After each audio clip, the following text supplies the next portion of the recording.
Good morning, student. Welcome to Blue Star Higher Secondary School. I continue the lesson. The sixth lesson, distribution analysis. Dear student, last class I was completed the video. I hope you understand. Today I am going to be continue the lesson with the topic is marginal productive theory of distribution under imperfect competition. Okay. Page number 124 in your book, chapter 6. So this is the diagram which is really helping us to explain this theory. Dear students, we already discussed about how the price of the factors are determined under the perfect competition. அப்படி சொல்லிட்டு நாம் discuss பண்ணியாச்சு. So the same theory now we going to be discussed under the imperfect competition. Okay. So in the diagram பாருங்க. So in the diagram the factor pricing under imperfect competition is represented. Okay. AFC is the average factor cost curve. So there are two curve upward sloping. So this is the average fixed cost curve. Next marginally factor cost. So average factor cost, this is a marginal factor cost. Okay, that is the average factor cost is represent the price paid to the factors. Factor in the sense labor. Okay, so it increases the number of factors demanded by the employee increases. As average factor cost rises, MFC, that is a marginal factor cost, lies above the AFC.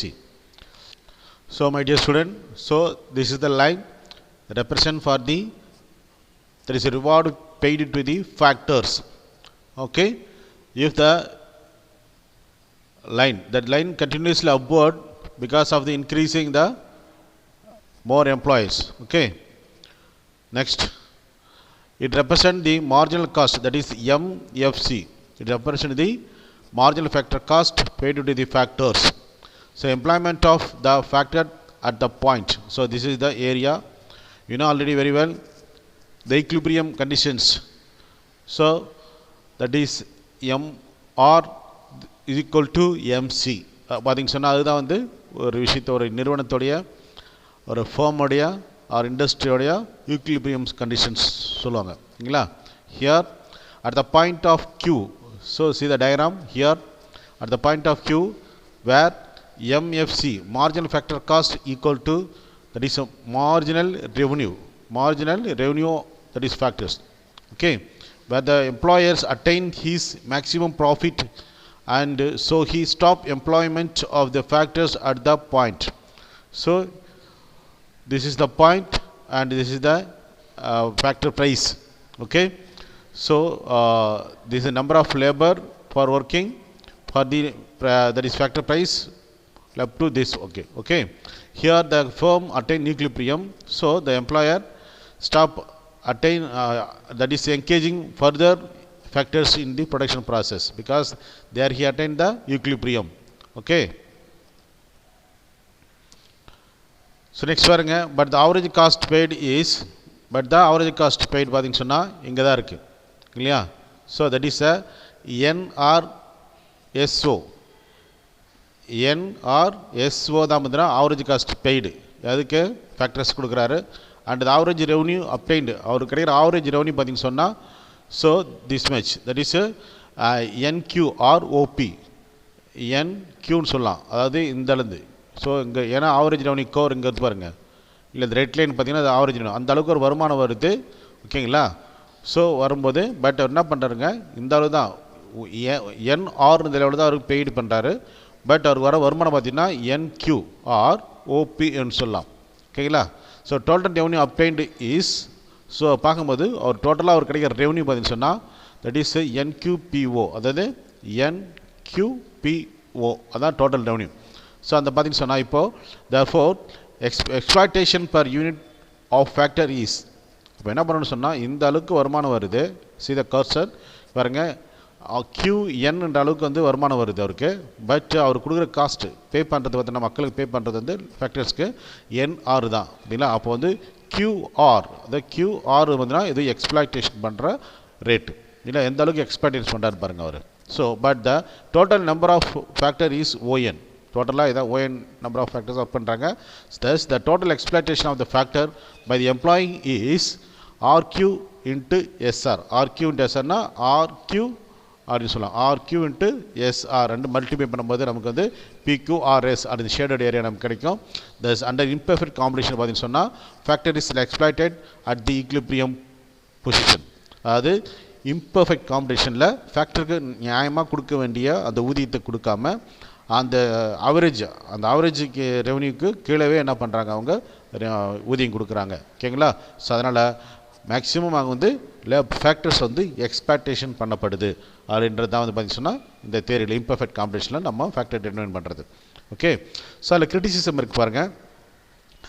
This theory is subject to few criticism. அதாவது பார்த்தீங்கன்னா in reality the factors of production are not homogeneous. என்ன சொன்னால் என்ன அசம்ஷனில் நம்ம பார்த்தோம் factors of production வந்து homogeneous பார்த்தோம். அப்படின்னா எடுத்து சொன்னால் ஒரு லேபர் வேலை செய்கிற அதே அளவு ஸ்கில்லு எபிலிட்டி இன்னொரு லேபருக்கு இருக்கும் அப்படின்னு சொல்கிறாங்க. பட் பை நேச்சர் வந்து அது இம்பாசிபிள். ஓகேங்களா. அது நம்ம கிரிட்டிசிஸ் எல்லாம் அக்செப்ட் பண்ணி தான் ஆகணும். நெக்ஸ்ட் வந்து பார்த்தீங்கன்னா இன் practice factors cannot be substituted for each other. அப்போது ஹோமோஜினியஸாக இல்லாமல் பட்சத்தில் அப்போ ஒரு ஃபேக்டர் இன்னொரு ஃபேக்டர் எப்படியும் வந்து சப்ஸ்டியூட் ஆக முடியும். So this is also logic. And this theory is applicable only in the long run. It cannot be applied in the short run. இது வந்து லாங் ரனுக்கு தான் அப்ளிகல் ஆகும், ஷார்ட் ரனுக்கு இது அப்ளிகல் ஆகாது அப்படின்னு கிரிட்டிசிசம் கண்டுபிடிக்கிறாங்க. ஸோ இதை பார்த்தீங்கன்னு சொன்னால் price and out that is price of the factors of production determine under the what imperfect competition. ஓகேங்களா. ஒரு ஃபேக்டர் ப்ரைஸு தீர்மானம் பண்ணுறது. ஸோ நெக்ஸ்ட் நம்ம பார்த்துச்சுன்னா டிஃப்ரெண்ட் தேரிஸ் நம்ம பார்க்க போகிறோம். அதில் பார்த்தீங்கன்னா first rent theory. Rent what is mean by rent? ரெண்ட்ன்ற விஷயத்தை நம்ம பார்க்குறப்போ நம்ம meaning rent is the price or reward given for the use of land. சரிங்களா. அதாவது ரெண்ட்ன்றது வாடகை இல்லை வாரம் அப்படின்னு சொல்லுவாங்க இல்லையா. So rent is the price or reward given for the use of land or house or a machine to the owner. அது ரெண்ட்ன்றது லேண்ட் ஓனருக்கோ மெஷின் ஓனருக்கோ இல்லை ஹவுஸ் ஓனருக்கோ டெனண்ட் கொடுக்க வேண்டிய ஒரு ரிவார்டு தான் அப்படின்னு சொல்கிறது. அதான் ரெண்ட்டுன்னு சொல்கிறாங்க. ஓகே. பட் இன் எக்கனாமிக்ஸ் பொறுத்த வரைக்கும் ரெண்ட் ஆர் எக்கனாமிக் ரெண்ட் அப்படின்னு ஒரு விஷயத்தை நம்ம டிஸ்கஸ் பண்ண போகிறோம். That is refers to that part of payment made by the tenant to his landlord for the use of land only. இப்போ எக்கனாமிக்ஸ் பொறுத்த வரைக்கும் இந்த லேண்டுக்கு மட்டுமே அந்த லேண்டுடைய பவரை பயன்படுத்துறதுனால கொடுக்கக்கூடிய ஒரு ஒரு பேமெண்ட்டு அப்படின்னு சொல்கிறதா ரெண்ட்டு அப்படின்னு சொல்கிறாங்க. பட் இதில் தான் நம்ம மாறுபட்டு வருவோம். ஓகேங்களா. Okay. So this is the rent. அந்த ரெண்ட்டில் வந்துச்சுன்னா ஒரு ஃபேமஸ் தேரி இருக்குது, Ricardian theory of rent. So David Ricardo அவருங்க கொடுத்த ஒரு ஃபேமஸ் தேரி இருக்குது. ஒரு இம்பார்ட்டன்ட் 5 மார்க் கொஸ்டின் கூட கேட்கலாம் இதில். ஓகேங்களா. அதில் ஃபஸ்ட்டு வந்து அவர் என்ன சொல்கிறார் பாருங்கள். இவர் ஒரு கிளாசிக்கல் எக்கனாமிக்ஸ்ட்டு. ஓகேங்களா. The classical theory of rent is called Ricardian theory of rent கூட சொல்லலாம். இது என்ன சொல்லலாம் நம்ம இதை வந்து ரெக்கார்டிங் தேரி ஆஃப் ரெண்ட் கூட சொல்லலாம். Or David Ricardo explain the theory that is of rent. எப்படி சொல்கிறாரு பாருங்கள். ஃபஸ்ட்டு பார்த்தீங்கன்னா அதுக்குன்னு சில வந்து எக்ஸ்ப்ளனேஷன் பாருங்களேன். This rent is that is rent is that portion of the produce of the earth which is paid to the landlords for the use of the original and indestructible power of the soil அப்படின்னு சொல்கிறாங்க. ஓகேங்களா. This is definition given by David Ricardo. That is for rent. ஓகேங்களா. அப்போ ரெண்ட்ன்றது என்ன? லேண்டோடைய ஒரு original power utilise பண்ணுறதுக்கோசரம் use பண்ணுறதுக்கோசரம் கொடுக்கக்கூடிய ஒரு compensate ஒரு பேமெண்ட்டு அப்படின்னு சொல்கிறார் ரெண்ட்டு. ஓகேங்களா. இந்த ரெண்ட் தேரியை அது கிளாசிக்கல் தேரி ஆஃப் ரெண்ட் அப்படின்னு சொல்லக்கூடிய அந்த தேரியை பண்ணுறதுக்கு வந்து சப்போர்ட்டிவாக சில அசம்ஷன் அவர் கொடுத்துருக்குறாங்க. ஓகேங்களா. அந்த அசம்ஷன் பாருங்கள். First land differs in fertility. இந்த ஃபெர்டிலிட்டின்ற வார்த்தைக்கு நம்ம மீனிங் புரியணும். ஃபெர்டிலிட்டினா the reproduction power of the soil or லேண்டுன்னு சொல்லலாம். ஓகேங்களா. ஸோ ஒவ்வொரு லேண்டும் உற்பத்தி செய்கின்ற திறனில் மாறுபட்டது. நம்ம இயற்கையாக சொல்லலாம் நன்சை நிலம் புன்சை நிலம் சொல்லி இருக்குது நமக்கு. ஸோ இந்த தியரியில் நமக்கு வந்து லேண்டை வந்து ஒரு 3 டைப்பாக கிளாஸிஃபை பண்ணுவார். கிரேட் 1, கிரேடு 2, கிரேடு 3ன்னு சொல்லிட்டு நம்ம அப்படி டயக்ராம் போட்டு எக்ஸ்பிளைன் பண்ணும்போது அது உங்களுக்கு ஈஸியாக இருக்கும் அண்டர்ஸ்டாண்ட் பண்ணுறதுக்கு. இப்போ நீங்கள் அசம்ஷனை ஃபாலோ பண்ணுங்கள். ஸோ ஃபஸ்ட்டு பார்த்தீங்கன்னு சொன்னால் அவரோட அசம்ஷன் வந்து லேண்ட் டிஃபர்ஸ் இன் ஃபெர்டிலிட்டி, ஒவ்வொரு நிலமும் ஒவ்வொரு வகையான உற்பத்தி சக்தியை கொண்டுள்ளது அப்படின்னு சொல்கிறார். Okay, next the law of diminishing return operate in agriculture. Law of diminishing return சொன்னால் ஒரு நிலத்தை தொடர்ந்து விவசாயம் பண்ணுகின்ற பொழுது அதிலிருந்து கிடைக்கின்ற ஈல்டுன்னு சொல்லுவோம் இல்லையா, ரிட்டர்ன்ஸ், அது வந்து குறைந்து கொண்டு செல்லும் அப்படின்னு சொல்லுவாங்க. Next rent depends upon fertility and location of land. இந்த விஷயத்தில் நம்ம ரொம்ப இம்பார்ட்டண்ட்டாக டிஸ்கஸ் பண்ணுவோம். அது ஒரு லேண்டுக்கான ரெண்ட் வந்து எதை சார்ந்து இருக்குதுன்னா அந்த லேண்டுடைய உற்பத்தி சக்தி அடிப்படையிலும், அதே நேரத்தில் அந்த லேண்டு எங்கே இருக்குது, whether it is located nearby the market R nearby the road அப்படின்னு சொல்லிட்டு ஒரு விஷயத்தில் நம்ம என்ன பண்ணலாம், அந்த மாதிரி அதை பொறுத்து தான் இந்த லேண்டுக்கான ரெண்ட் வந்து அமையும்னு சொல்கிறாங்க. அஃப்கோர்ஸ் இதுக்கு நம்ம என்ன சொல்லணும்னு சொன்னால், ஃபார் எக்ஸாம்பிள் இப்போது நம்ம மெயின் ரோட்டில் இருக்குச்சுங்க, மெயின் ரோடு இருக்குது, மெயின் ரோடு 2 பக்கமும் 2 கடைகள் கட்டி வாடகை கொடுத்துருப்பாங்க. மெயின் ரோட்டு பக்கத்தில் இருக்கிற எக்ஸாக்டாக மெயின் ரோட்டில் இருக்கின்ற அந்த பக்கத்தில் இருக்கின்ற அந்த கடைகளுக்கு வந்து ரெண்ட்டு கொஞ்சம் கூடுதல் தான் இருக்கும். ஓகேங்களா, அதோட ஒரு பெனிஃபிட் அதுக்கு. ஏன்னா that shop is near to the main road. Because main road கிட்டே இருக்கும்போது நிறைய கன்சியூமர் அப்ரோச் பண்ணுவாங்க, ரிஸ்க் எடுத்து வரணும் அவசியம் இல்லை, அது ஆன் தி வேல இருக்கிறதுனால so there is chance to get more consumer அப்படின்னு சொல்கிறாங்க. பட் அதுவே ஒரு ஷாப் வந்து 2 தெரு தள்ளி, மெயின் ரோடு 2 தெரு தள்ளி இருந்துச்சுன்னா அதுக்கான ஃபெர்டிலிட்டி, ஸோ அந்த ஷாப்புக்கான டிமாண்ட் வந்து கம்மியாக தான் இருக்கும் இல்லை. அப்போ அந்த ஷாப்புக்கான டிமாண்ட் கம்மியாக இருக்கும்போது ரெண்ட்டும் கண்டிப்பாக கம்மியாக தான் இருக்குன்னு சொல்கிறாரு. ஸோ அதனால தான் என்ன சொல்கிறாருன்னா அவர் ரெண்ட் டிபெண்ட்ஸ் அப்பான், ஒரு நிலத்துக்கான ரெண்ட் வந்து அது எங்கே இருக்குது, ரெண்டாவது அதோட உற்பத்தி திறன். ஸோ அந்த நிலத்தோட உற்பத்தி திறன் அடிப்படையாக வைத்து ரெண்ட்டு மாறும்னு சொல்கிறார். ஓகே, நெக்ஸ்ட் பார்த்தீங்கன்னா தேரி அசிம்ஸ் பெர்ஃபெக்ட் காம்படிஷன். இப்போ பெர்ஃபெக்ட் காம்படிஷன்னா ஸோ இது வந்து ஈக்குவல் இல்லை, ஹோமோஜினியஸ் அப்படின்னு சில விஷயம் நம்ம பேசுவோம் இல்லை. Perfect competition it is based on the assumption of long periods. இது வந்து ஒரு நீண்டகால அடிப்படையாக வைத்து இந்த தேரி வந்து பேஸ் பண்ணி கன்ஸ்ட்ரக்ட் பண்ணியிருக்காங்க. ஓகேங்களா, நெக்ஸ்ட்டு அடுத்து பாருங்கள். So there is existence of marginal land or no rent land. அது லேண்ட் இருக்கு இல்லையா, அந்த லேண்ட்லேயே பல்வேறு வகைகள் இருக்குது. அதில் ஒரு வகை பார்த்துச்சுன்னா மார்ஜினல் லேண்ட் சொல்லுவாங்க. தட் இஸ் மார்ஜினல் லேண்ட்னா அது தரிசு நிலம் சொல்லுவோம்ல நம்ம தமிழில் இல்லையா. நோ ரெண்ட் லேண்ட், அதிகமான டிமாண்டு, அதிக மக்கள் வந்து ஆர்வம் வாங்குவதற்கோ இல்லை விவசாயம் பண்ணுவதற்கோ ஆர்வம் காட்டாத ஒரு லேண்ட் இருக்கும், அதுக்கு பேர் தான் அது என்ன சொல்லுவாங்க, நோ ரெண்ட் லேண்ட் அப்படின்னு சொல்கிறாங்க. ஓகேங்களா, next land has certain original and indestructible power. ஒவ்வொரு நிலத்துக்கும் இந்த என்ன டெஃபினிஷன் சொல்லிட்டாங்க. இதை ஒவ்வொரு நிலத்துக்கும் ஒரு ஒரிஜினல் சக்தி இருக்குது, ஒரு இயற்கை சக்தி இருக்குதுன்னு சொல்கிறாங்க. Next land is used for cultivation only. Of course இது ரொம்ப முக்கியமானது, நிலங்களை விவசாயத்துக்கு மட்டுமே பயன்படுத்துகிறோம் அப்படின்ற ஒரு கண்டிஷன் இதெல்லாம் வச்சுருக்காங்க.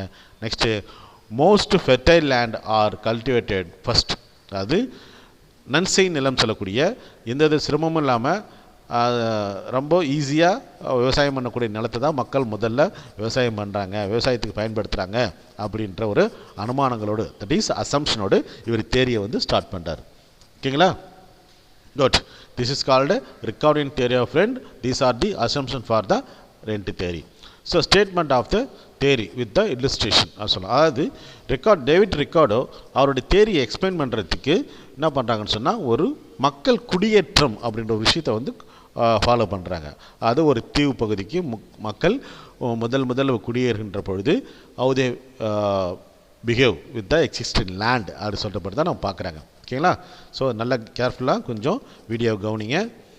கொஞ்சம் ஸ்டோரி மாதிரி தான் இருக்கும், இருந்தாலும் it's useful to understand. Okay, assume that is it.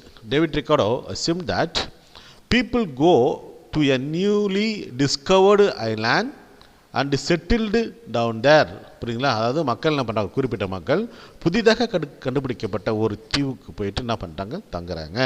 அப்படி தங்குகின்ற பொழுது what there are 3 grades of lands. அந்த மக்கள் குடியேறுகின்ற இடத்துல 3 விதமான நிலப்பகுதிகள் இருக்குது. ஒன்று பார்த்திங்கன்னா கிரேடு 1, கிரேடு 2, கிரேடு 3. அதாவது grade A, grade B and C அப்படின்னு சொல்லிட்டு அந்த ஐலாண்டில் 3 விதமான தன்மை கொண்ட நிலங்கள் இருக்கின்றது. உதாரணமாக இப்போ சும்மா கலோக்கில் சொன்னால் சூப்பராக விளையிற நிலம் ஒன்று, சுமாராக விளையிற நிலம் ஒன்று, சுத்தமாக விளையாத நிலம் ஒன்று அப்படின்னு சொல்லிட்டு நம்ம என்ன சொல்லலாம், பிரித்து சொல்லலாம். ஓகேவா? That is A is being most fertile, B is less fertile, C is least fertile. அது நல்ல விளையக்கூடியது, சுமாராக விளையக்கூடியது, கொஞ்சம் சுமாராக, அப்புறம் இந்த ஒன்றுமே இல்லை ரொம்ப கம்மியாக விளையக்கூடிய ஒரு விஷயம் இருக்குது அப்படின்னு சொல்கிறாங்க. லேண்டை பிரிக்கிறாங்க. So this is the diagram. You must draw the diagram if the ask the question. ஓகேங்களா? கண்டிப்பாக நீங்கள் எக்ஸாமில் இந்த கொஸ்டின் கேட்டாங்கன்னா இந்த டயக்ராம் கண்டிப்பாக நீங்கள் போட்டாகணும். போட்டுட்டு இந்த ஷேடோ பண்ணி காட்டணும். இல்லை, that is economic grade, first grade land, இது செகண்ட் கிரேட் லேண்ட், இதை பார்த்திங்கன்னா no rent land or marginal லேண்ட்னு சொல்லுவாங்க. ஓகேங்களா? So this is the classification of the land. Accordingly it's fertility power. Okay, come to the point. They will first cultivate all the most fertile land. மக்கள் என்ன பண்ணாங்க, முதல்ல குடியேறவுடனே மக்கள் என்ன பண்ணுறாங்கன்னு சொன்னால், அதாவது நல்ல நிலங்களை தேர்ந்தெடுத்து பயிர் வைக்கிறாங்க, அதாவது ஏ கிரேட் லேண்டை. So okay, since the land is abundant, அப்போ என்ன பண்ணால் அந்த லேண்டு வந்து அப்போ என்ன பண்ணுறது, யார் அவங்க தான் ஃபஸ்ட்டு பயன்படுத்துகிறாங்க இல்லையா. நிறைய இருக்குது லேண்டு வந்து அபண்டண்ட்டாக இருக்குது அண்ட் ஐடியலாக இருக்குது. So there is no need to pay rent as long as best land are freely available. அதாவதுன்னா நிலங்கள், அதாவது உற்பத்தி பண்ணுவது, விவசாயம் பண்ணுவதற்கு தேவை நிலங்கள் ஃப்ரீயாக இருக்காங்க. ஏன்னா அங்கே தான் முதல்ல மக்கள் குடியேறாங்க இல்லையா. அப்போது யார்கிட்டையும் போயிட்டு நீங்கள் லேண்டு கொடுங்க, நான் வந்து கல்டிவேஷன் பண்ண போகிறேன்னு சொல்லிட்டு கேட்க வேண்டிய அவசியம் இல்லை. யாருக்கு வேணாலும் they may going to be choose a piece of land for their cultivation purpose. ஓகேங்களா? இந்த மாதிரி வாய்ப்பு இருக்கும் பொழுது என்ன பண்ணாங்க, அவங்க வந்து லேண்டு வந்து அபண்டண்ட்டாக அது நிறைய இருக்கிற வரைக்கும் அது எந்த விதமான பேமெண்ட்டுக்கும் அவசியம் இல்லை, யார் பேமெண்ட் பண்ணுற அவசியம் கிடையாது. So given certain amount of labor and capital, the yield per acre on A grade land is 40 bags of paddy. The 40 bags of paddy என்றது வந்து ஒரு டிஃப்ரென்ஷியேட் பண்ணி காட்டுறதுக்கோசரம் பயன்படுத்துகின்ற ஒரு எக்ஸாம்பிள். அது 40 தான்ன்றது கிடையாது. ஓகேங்களா? அது ஏ கிரேடுக்கும் பி கிரேடுக்கும் உள்ள ப்ரொடக்டிவிட்டி காட்டுறதுக்காகவும் ப்ளஸ் சி கிரேடை டிஃப்ரென்ஸ் பண்ணி காட்டுறதுக்காகவும் என்ன பண்ணுவாங்க, இந்த 40 என்ற இந்த நம்பரை வந்து யூட்டிலைஸ் பண்ணுறாங்க. ஓகேங்களா? ஸோ நீங்கள் நல்லா புரிஞ்சுக்கலாம் பாருங்கள். ஓகேங்களா? அதாவது அங்கே இருக்கின்ற நிலங்கள் ஃபஸ்ட்டும் லேபர் ஃபோர்ஸை பயன்படுத்தி அந்த சக்தியை பயன்படுத்தி விவசாயம் பண்ணுகின்ற பொழுது அங்கே ஒரு ஏக்கருக்கு பர் ஏக்கர், அப்போ ஒரு ஏக்கருக்கு 40 மூட்டை நெல் அப்படின்னு சொல்லிட்டு விவசாயம் பண்ணுறாங்க. இதில் ஏ கிரேட் லேண்ட். ஓகே, இது வந்து first. Suppose another group of people அப்போ என்ன பண்ணுறாங்க, ஃபஸ்ட்டு ஒரு குரூப் பண்ணாங்க, they are occupied all the fertile lands. நல்லா புரியுதுங்களா? இப்போ என்ன பண்ணுறாங்க, அந்த சேம் பிளேஸுக்கு another set of group people வந்து வராங்க, அங்கே வந்து தங்குறாங்க. அண்டு இந்த சேம் ஐலாண்ட்ஸ் அதே வந்து எடுத்து தங்குறாங்க. ஓகேங்களா? நெக்ஸ்ட் அதை முதல் ஒரு கப்பலில் வந்து தங்கிட்டாங்க, அவங்க எல்லாத்தையும் பிடிச்சிட்டாங்க. ரெண்டாவது கப்பலில் கொஞ்சம் மக்கள் வராங்கன்னு வச்சுக்கோங்களேன், ஒரு இமேஜினேஷனில். ஓகேங்களா? ஸோ நெக்ஸ்ட் பார்த்தீங்கன்னா அதனால் ரெண்டாவது குரூப் மக்கள் வந்தாங்க இல்லையா, அவங்களுக்கு உணவு தயாரிக்கணும் இல்லையா. அப்போ அவங்களுக்கு தேவையான நிலங்களை வந்து hence demand for agriculture produce will increase. அப்போது மக்கள் தொகை அங்கே பெருகிடுச்சு. அப்போது விவசாயத்தில் ஏற்படுகின்ற அந்த பேடி உற்பத்தி என்ன பண்ணும், இன்க்ரீஸ் ஆகிடுச்சா. அதனால் the most fertile land A grade land alone cannot produce all the food grain that are needed on account of the operation of the law of diminishing return. இது ரொம்ப முக்கியமான விஷயம். ஏன்னா மக்கள் தொகை புதுசாக வந்துட்டாங்க. ஸோ ஏ கிரேட் லேண்ட் தான் நிறைய உற்பத்தி பண்ண முடியுமே, ஏன் போதுமான உணவு வந்து அந்த ஏ கிரேட் லேண்டில் உற்பத்தி பண்ணலாமே எனக்கு கேள்வி வரலாம். Very good. இருந்தாலும் இங்கே நம்ம அசம்ஷன் சொல்லியிருக்கிறோம், இங்கே லேண்ட் வந்து it's coming under the what law of diminishing marginal utility அப்படின்னு சொல்லுவாங்க. அதாவது தொடர்ந்து ஒரு குறிப்பிட்ட லேண்டை தொடர்ச்சியாக விவசாயம் பண்ணுகின்ற பொழுது அதிலிருந்து கிடைக்கின்ற ப்ரொடக்டிவிட்டின்னு சொல்லக்கூடிய ஈல்டு வந்து குறைஞ்சிட்டு இருக்கும். ஸோ அப்போ வந்து தொடர்ந்து அந்த ஏ கிரேட் லேண்டில் பயன்படுத்துறதுனால மக்கள் தொகை அதிகமாகிடுச்சு, ஆனால் என்ன பண்ணுச்சு, கிடைக்கிற ஈல்டு வந்து கம்மியாகிடுது. So the existing land, that is the A grade land, is not sufficient to fulfil to produce all the goods for the peoples. ஓகேங்களா? ஸோ நெக்ஸ்ட் என்ன, அவ்வளோதான். நெக்ஸ்ட் என்ன பண்ணணும், so that less fertile land, அதாவது B grade லேண்டுக்கும் இப்போ demand வந்துச்சு. டிமாண்ட்னா there is a needed to occupy or bring under the cultivation process of the B grade land. இல்லை, அந்த பி கிரேட் லேண்ட் வந்து கல்டிவேஷன் கொண்டு வரணுடைய சூழ்நிலை வந்துருச்சு இப்போ. ஓகேங்களா? ஸோ ஏன்னா மக்கள் தொகை பெருகிறதுனால. நெக்ஸ்ட் பார்த்திங்க சொன்னால், ஸோ அப்படி பார்க்கும்போது so for the same amount of labour A grade லேண்டில் பயன்படுத்தின அதே குறிப்பிட்ட பீஸ் ஆஃப் லேண்டில் அதே லேபர் ஃபோர்ஸ் கொண்டு ஒர்க் பண்ணுறாங்க. ஆனால் ஈல்டு பார்த்தீங்கன்னு சொன்னால் ஏ கிரேட் லேண்டில் 40யும் பி கிரேட் லேண்ட்னா வருதுங்க 30 பேக்ஸ் தான் வருது. இப்போ தெரியுது உங்களுக்கு டிஃப்ரென்ஸு 10 பேக்ஸ் ஆர் டிஃப்ரென்ஸ் இருக்குது. தி சர்ப்ளஸ் ஆஃப் 10 பேக்ஸ் அப்போ 40 minus 30 per acres appears A grade lands. This is the economic rent of A grade lands. அப்போ அந்த ரெண்டுக்கு A grade லேண்டில் 40யும் B grade லேண்டில் 30 இருக்கிறதுனால ஸோ இந்த டிஃப்ரென்ஸ் இருக்கு இல்லையா, A grade லேண்டில் 40 பேக்ஸும் B கிரேடில் 30 பேக்ஸ் இருக்கு இல்லையா, அப்போது இது மைனஸ் பண்ணால் 40 சர்ப்ளஸாக இருக்குது. இந்த சர்ப்ளஸ் எதுலேருந்து கிடைக்குது, ஏ கிரேட் லேண்ட் கிடைக்குது. அதுக்கு பேர் தான் என்னச்சுன்னா economic rent for the A grade land அப்படின்னு சொல்லுவாங்க. ஓகேங்களா, குட். இப்போ பார்த்தீங்கன்னா ஓகே, இப்போது நெக்ஸ்ட் ஸ்டோரி, அது அந்த ஸ்டோரி திரும்பி ரிப்பீட் ஆகுது. Suppose yet another group of people goes and settle down in the same islands. அதே குறிப்பிட்ட இடத்துக்கு இன்னொரு குரூப் ஆஃப் பீப்புள் வராங்க, வந்து தங்குறாங்க. அப்போது so the least fertile land, the demand for the least fertile land also emerged. So that is bring under the brought under the cultivation. Okay, அந்த சீக்கிரம் லேண்ட் என்ன பண்ணுறாங்க, விவசாயத்தில் பயன்படுத்துகிறாங்க. For the same amount of labour and capital and but the yield per acre பார்த்தோன்னா சீக்கிரத்தில் 20 bags தான் இருக்குது. 20 பேக்ஸ் ஆஃப் பேடி தான் இருக்குது. புரியுங்களா, அப்போது கிராஜுவலாக குறைஞ்சிட்டே வருது. ஓகேங்களா, ஸோ திஸ் இஸ் த பார்த்தீங்கன்னா இது ஃபஸ்ட் கிரேட் லேண்டில் 40 பேக்ஸ், இது செகண்ட் கிரேட் லேண்டில் 30 bags. This is called no rent land or margin லேண்டுன்னு சொல்லுவாங்க. இதில் 20 பேக்ஸ் தான் கிடச்சிட்ருக்கு. இங்கே பாருங்கள், ஈல்டு பர் ஏக்கர் இங்கே மென்ஷன் பண்ணியிருக்கிறாங்க. இது வேரியஸ் கிரேட் ஆஃப் லேண்ட் 1, 2, 3ன்னு சொல்லிட்டு. Okay, good. Okay, my dear son, I hope you understand well. So kindly follow the video very carefully because this is like a story. Okay, next பாருங்க. This surplus of A grade land is now raised to that is 20 bags. அப்போ என்ன, இந்த A grade land உடைய big, அதாவது A grade லேண்டையும் சியோட compare பண்ணும்போது A grade land வந்து 20 packs வந்து சர்ப்ளஸாக கிடைக்குது. புரியுங்களா, ஸோ எக்கனாமிக் ரெண்ட் இப்போ என்னாச்சு, இன்க்ரீஸ் ஆகிடுச்சு. Economic rent of A grade வந்து இன்க்ரீஸ் ஆகிடுச்சு. ஏன்னா முதல்ல வந்து 10 இருந்துச்சு எக்கனாமிக் ரெண்ட்டு, இப்போ வந்து 20 மாறிடுச்சு கம்பேர் டு சி கிரேட் லேண்டோட. ஓகேங்களா, so the surplus of B grade land பார்க்கும்போது பியோட சிஏ கம்பேர் பண்ணும்போது பிக்கு வந்து 10 பேக் சர்ப்ளஸாக ஃபீல் பண்ணுறாங்க.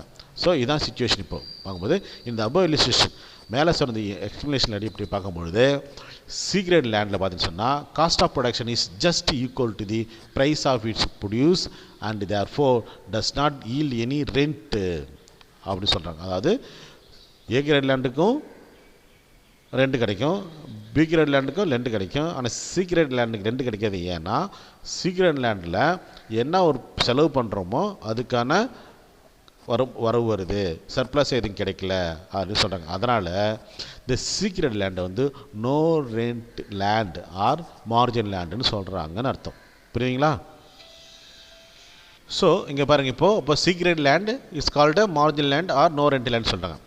தேர்ஃபோர் அதனால் no rent land or margin land is the land in which cost of production is just equal to the price of that it's produce. இங்கே பாருங்கள், இந்த டேபிள்களை பாருங்களேன்.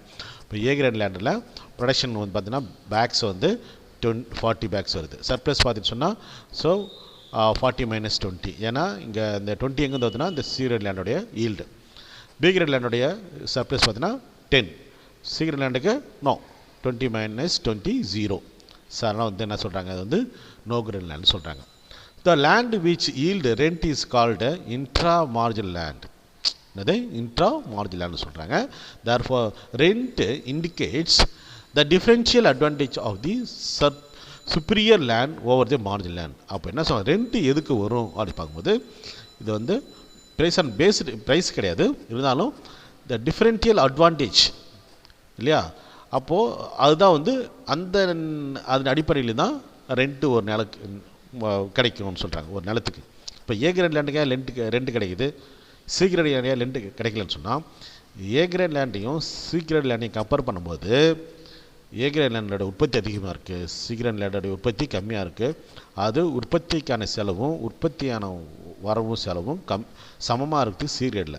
ஆனால் ஏ கிரேடில் செலவோட வருவாய் அதிகமாக இருக்குது, அப்போ அதுக்கு ரெண்ட் கிடைக்கும். ஸோ இது ஒரு விஷயம். ஓகேங்களா, good.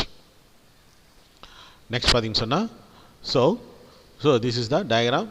Can I show you This in the diagram, x-axis represent the various grade of land, y-axis represent the yield per acre in packs. OA, that is the first grade. AB, that is second grade. AB, that is வந்து BC, அது பார்த்தீங்கன்னா C grade. ஓகேங்களா, அது respectively கொடுத்துருக்காங்க. ஓகேங்களா, the application of equal amount of labor and capital, அதாவது இந்த லேண்டில் ஒர்க் பண்ணவங்களும் அதே பணம் தான் முதலீடு பண்ணாங்க, அதே லேபர் தான். இந்த லேண்ட்லேயும் என்னதான் அதே பணம் தான், அதே முதலீடு தான். இந்த லேண்ட்லேயும் அதே பணம் தான், அதே முதலீடு தான். பட் இது ரெண்டுலேயும் சர்ப்ளஸ் இருக்குது, இதில் சர்ப்ளஸ் இல்லை. அதனால தான் இது நோ ரெண்ட் லேண்டுன்னு சொல்கிறாங்க. ஓகே, தட்ஸ் அதான் இந்த லைனில் சொல்கிறாங்க பாருங்களேன். The application of equal amount of labor and capital on each of them given a yield respected by the rectangle that is standing just above the respective base. இதான் சொல்கிறாங்க. ஓகேங்களா, next இந்த பேஸுக்கு மேலே இருக்குதா ஈல்டு சொல்கிறது, இங்கே கிடையாது அது. The C grade land is the no rent land. A and B grade land are intra-marginal land. The economic rent yield by A and B grade land is equal to the shaded area of their respective rectangles. இது அந்த area சொல்கிறாங்க. ஓகேங்களா, okay. So criticism, இந்த தேரி பற்றினா ஒரு criticism சொல்கிறாங்க. Okay, the order of cultivation from most fertile to least fertile land is historically wrong. Of course, ஏன்னா மக்கள் குடியேறுகின்ற பகுதியில் எல்லா லேண்டும் வந்து பார்த்திங்கன்னு சொன்னால் இது ஃபெர்டைல் லேண்டு தான் கல்டிவேட் பண்ணாங்கன்னு சொல்ல முடியாது. ஏன்னா அந்த ஆர்டர் ஃபஸ்ட்டு பெஸ்டான லேண்டும், செகண்டு சுமார் லேண்டும், தேர்டு தான் ஒஸ்டான லேண்டும், அப்படி அந்த ஆர்டர் அடிப்படையில் மக்கள் வந்து ப்ராக்டிக்கலாக அதுமாதிரி நடக்காது அந்த விஷயம் கல்டிவேஷன் பண்ணுறதுன்னு சொல்கிறாரு. Second, this theory assume that rent does not enter into price.